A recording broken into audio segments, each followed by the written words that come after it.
പശ്ചിമേഷ്യയുമായി ബന്ധപ്പെട്ട് ഇപ്പോൾ നൽകാൻ കഴിയുന്ന ഏറ്റവും പ്രധാനപ്പെട്ട വാർത്ത ഗസയിൽ വെടിനിർത്തലുമായി ബന്ധപ്പെട്ട് ഇപ്പോൾ ചർച്ചകൾക്കായി ഹമാസ് തയ്യാറായിരിക്കുന്നു. ഹമാസിന്റെ പ്രതിനിധികൾ ചർച്ചകൾക്കായി കെയ്റോയിലേക്ക് യാത്ര തിരിച്ചിരിക്കുന്നു എന്ന് അൽ ജസീറ അടക്കമുള്ള മാധ്യമങ്ങളാണ് റിപ്പോർട്ട് ചെയ്യുന്നത്. US, ഈജിപ്റ്റ് തുടങ്ങിയവരും ഈ ചർച്ചയിൽ പങ്കെടുക്കുന്നുണ്ട്. ഈ ചർച്ചയുടെ പ്രധാനപ്പെട്ട ചില പോയിന്റുകൾ മാറ്റിക്കൊണ്ടാണ് ഇപ്പോൾ പുതിയ ചർച്ച.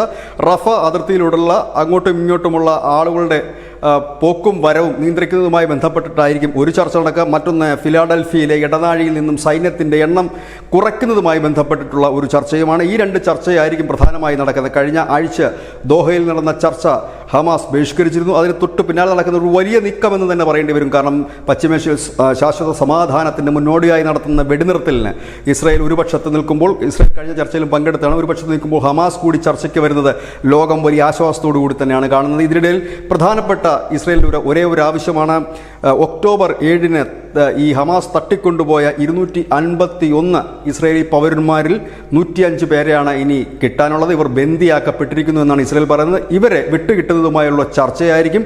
ഈ ചർച്ചയിലും തുടർന്ന് ഈ ഫിലാഡൽഫി ഇടനാഴിയിൽ നിന്നും സൈന്യത്തെ കുറയ്ക്കുന്ന കാര്യത്തിലും ഒപ്പം റഫ അതിർത്തിയിലുള്ള അങ്ങോട്ടും ഇങ്ങോട്ടുമുള്ള ആളുകളുടെ യാത്രയ്ക്കും മറ്റുമുള്ള കാര്യത്തിൽ തീരുമാനമായാൽ ഒരുപക്ഷെ വെടിനിർത്തൽ എത്തിയേക്കാം.